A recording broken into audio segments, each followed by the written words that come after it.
Late last year, I wrapped up the Adventure Wagon. Or so I thought. While I spend most of my time at home, I thought about all the things I wasn't happy with and needed to be changed. We've already done some of those things, such as a new radio, uninstalling my pod filter, and adding more lift to the front for a 1.5-inch lift all the way around. In this video, we're going to finish what we started, and it starts right now.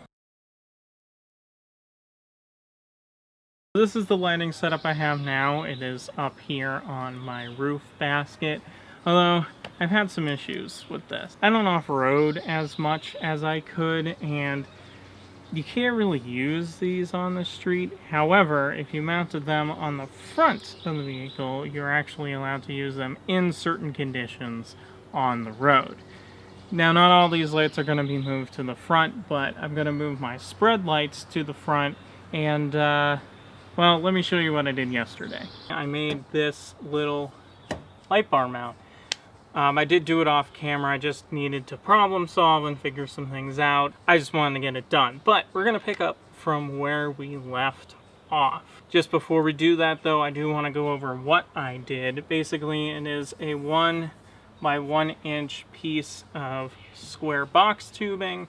This is mounted to a piece of angle iron behind the license plate using the license plate mount holes. Now, I have done this before, but the license plate mount isn't the most sturdy because this is a plastic bumper, which means we need a little more support, and that's what these flat bar pieces do up here. These go underneath the grill and mount into the top mount holes for the bumper, and it makes it nice and sturdy. We need to drill out some holes for our light mount pieces, and we'll go from there.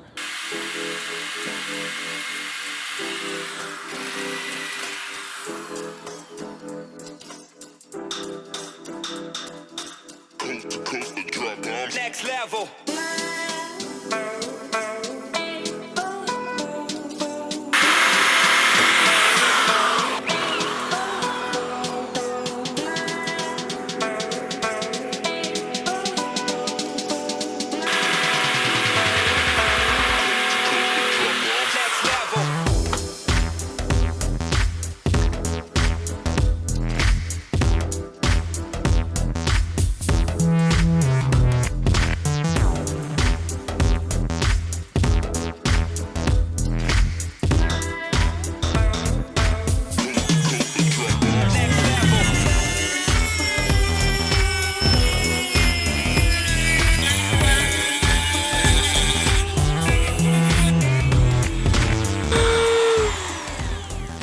Oh, there's your problem.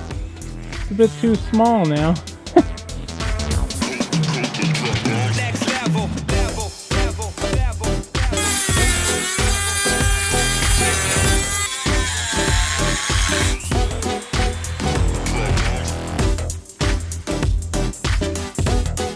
I was really excited to move these down to the front. However, we had a bit of an issue happen. As you can see, this spread light has melted. The rock guard has melted onto the light and has actually cracked the lens. Now the lights still work, however, they don't look good, and I don't know really how long they would really last for with cracked lenses. We're going to be putting these Hello Rally 500s on the front of the Adventure Wagon. And as a new day, we can start working on the wiring, because we have these new lights, and they do come with their own wiring harness. However, it doesn't really make sense to wire in a new harness when we could just use the old one. I do have some lights here that have a ready-to-go plug, and since these lights don't come with the plug, why not wire them together? Now, in most electrical situations that I've had so far with my lights, I would use butt connectors, but since these lights and these connections are going to be outside the car, I want something that is a little more waterproof, so we're going to solder the plugs on instead. So the method that I'm using here to solder with is from Chrisfix, although his video is a little outdated, so I couldn't get all the materials from that video, but I got pretty much the equivalent of everything I needed. This process, I twisted the wires together after stripping them, of course, and then I put a little bit of flux on the twist to help the solder kind of absorb into the wire. I then went ahead and put the tip against the wire twist underneath, and then Chrisfix, he said to put the solder on top. What I ended up doing was actually I put a bit of solder on the soldering iron, and then when I touched the bottom of the wire twist, it kind of like sucked the solder up into the twist, so that actually worked out a little bit more efficiently for me than trying to do it from the top. Once the solder has cooled off, I went ahead and put some liquid tape on for a bit of insulation, and then afterwards I put a bit of heat shrink tubing on the outside of the wire and used a heat gun, and it made it nice and watertight.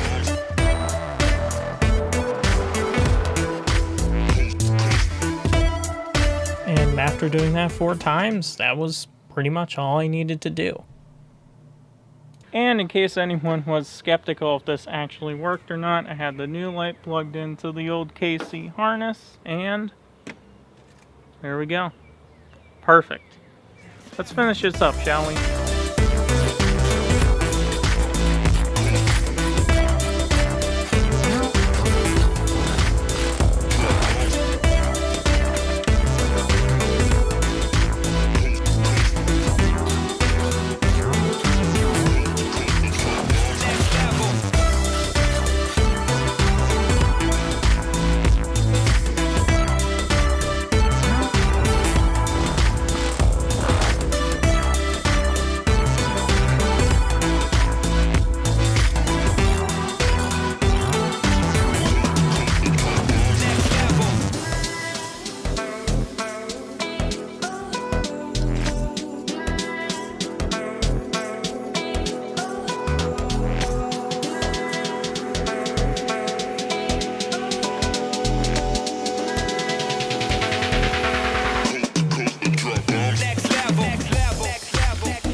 In 2019, we installed this Arxon roof basket, and while it served me well for a year after it was installed, I grew to strongly dislike the basket. It really comes down to the idea of you get what you pay for. Sure, the basket is much larger than most other universal baskets, but the sidewall height is just too high, making taking items in and out more cumbersome. The basket offers a method of expansion at the cost of easy rust production. Okay, maybe I'm being a bit of a stickler, but I like to base my life on efficiency, and if I could explain it in the simplest words possible, this ain't it, fam. I've taken a liking to roof platforms for a couple of years now. Sure, they don't have sides on them like baskets do, but they come with better tie-down solutions and more flexibility. With pre-made platforms being too expensive, and with others involving extensive installation, I needed a different solution, and I knew the DIY route was the way to go.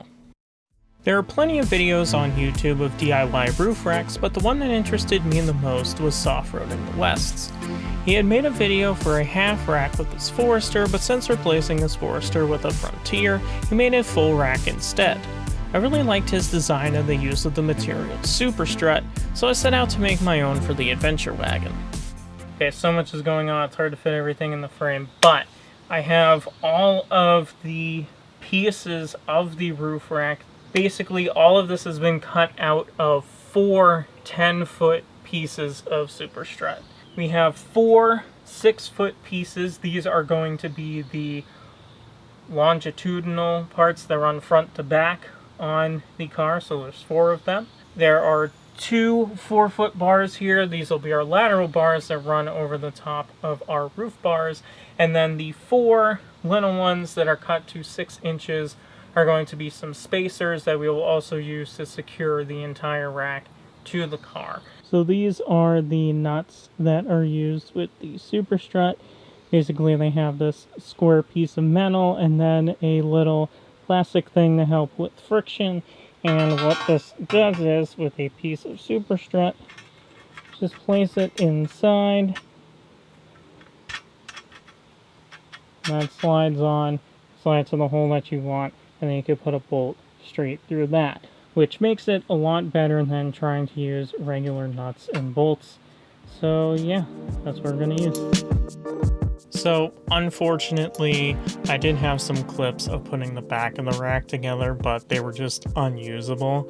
And when I was putting the back of the rack together, I had counted the holes for the back bar, but I forgot to count what holes matched up with each other on the front, so I had to put the rest of it back up on the Adventure Wagon to figure out exactly where the holes were.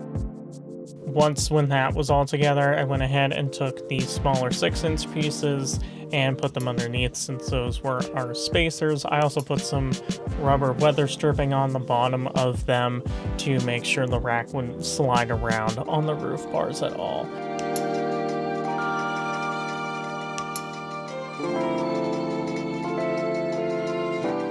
Once when the roof rack was painted, a few days later, I put everything back together. You really can't paint galvanized steel. It's not possible, but I did the best I could. Some of the paint has come off where all the bolts have gone together, but the paint's really more for looks than it is for, rust protection or anything. You obviously want to paint the ends because there is exposed metal there. It's not the coated galvanized metal, so you do want to obviously paint the ends of it, but just having a galvanized rack on there doesn't look as good as having a satin black, roof rack, so I did that instead, and yeah, that's the entire roof platform.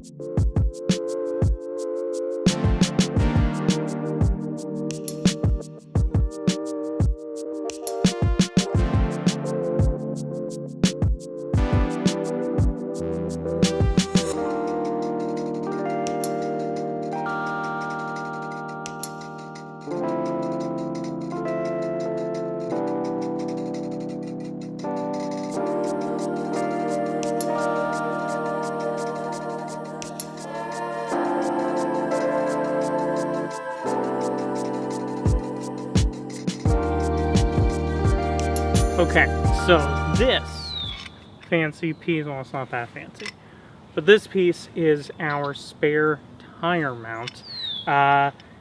It's just made of a 1-foot-long piece and then a 6-inch long piece that's sort of off-center. The idea with this is that it helps the spare tire and the mounting point stay centered on the rack. Because the problem is that in between these 2 bars here is 4 holes, so an even number of holes. There isn't an odd number, so this piece sort of helps, while being a bit offset, get the spare tire mount hole directly in the middle of the rack. And it mounts directly behind the rear lateral bar.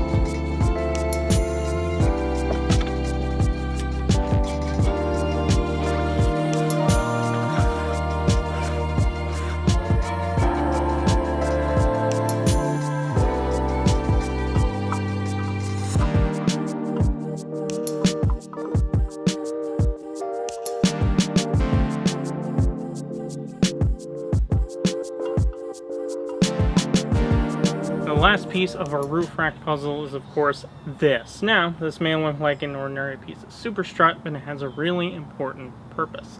This is the leftover piece. I believe it is 3 feet long. It only fits in between the 2 longest pieces. But the reason for this is, well, we're going to mount our lights to it. I do have to wire my new lights because I bought 2 new lights. I bought Hella Rally 500 freeforms.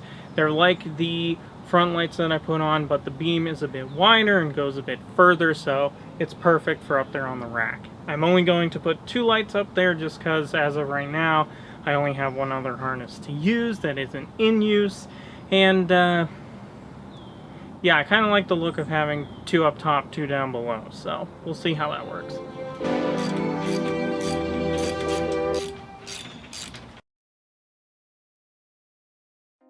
If I asked you what you thought might be missing from the Adventure Wagon, you might give me some different answers. Maybe it's the lack of power mods, or maybe not doing much with the interior. Maybe you might say I need to remove the lift and slam it. You know who you are. Well, all of these... while some of these answers are valid, have you ever considered the wheels? These are the stock wheels that came with my car, and I have hated them since day one. I couldn't wait to plastic dip them during the spring of 2015, a few months after getting it to hide them, and it is one of the last memories from this car's humble beginnings that I still have. As time moves on though, my intent on replacing the road salt worn wheels still lasts to this day, and it's time for a change. And that is why we are going to be installing these Sparco Terras. These are in Rally Bronze. They are 16x7 with a 35mm offset plus 35mm offset. With that additional 1/2 inch, it pushes that 1/2 inch to the outside of the wheel rather than the inside. So it's much better for clearancing and a little better fitment. And everybody loves good fitment. So these are what we're going to be installing. I, unfortunately, am going to have to wait another day for these to be installed, but you guys get to see them right now. I'm going to catch you after the reveal.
That is it for this week's video, guys. I hope you all enjoyed. This is the final video on the Adventure Wagon. I'm not doing any videos on it unless maybe you guys ask for it, but if you want to continue following the journey of the Adventure Wagon, you can follow me over on Instagram. I'll leave that up on the screen for you. I will have a playlist of the Adventure Wagon from start to finish up on my channel, and I'll even put it up on the screen here. If you like this video, go ahead and leave a like. Also comment down below which version of the Adventure Wagon do you like better, V1 or V2. If you want to see more of my content, because there will be more content to come, go ahead and subscribe. This has been Kyle, and I will see all of you in the next video.